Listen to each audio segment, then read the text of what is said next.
get ready with me while I give you guys tips for middle school. So if you're about to go into middle school next year, or if you're currently in middle school, these tips are for you. Okay, so my first tip is you're probably not in the same hall as your friends because there's 3 different halls and you're gonna have to learn how to make new friends. And I still have some of my friends that I had when I was in elementary school. I mean, that was a while ago, but I still do have some of the same friends, but I also made a lot of good new friends. And sometimes you kind of just have to go outside of your comfort zone. In middle school, there usually is groups of kids, like different kinds of groups of friend groups.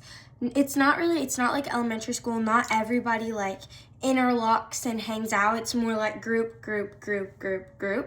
So you really the first few weeks, you want to work hard to kind of find your people so that you know who you will be with for the next while. Grades. So when you are in 6th grade and 7th grade, you just focus on the experience and hanging out with your friends and having more freedom than you did in elementary school.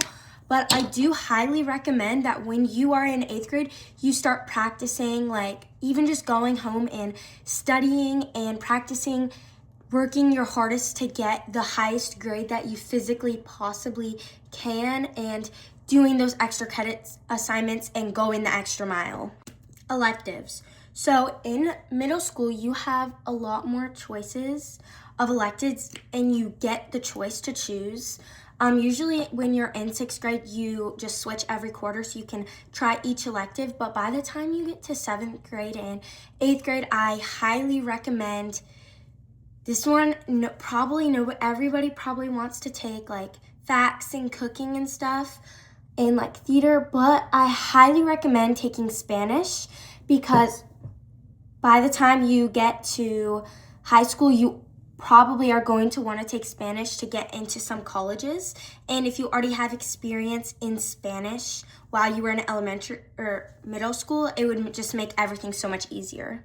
And lastly, just cherish your time in middle school because it feels like I was just a little 6th grader going in, and now my experience, it just went by so fast and it's already basically over. So just really cherish your time because before you know it, you're going to be going to high school, and then before you know it, you're going to be graduating. Bye guys, thanks for watching. Let me know if these tips help and if you like these kind of videos.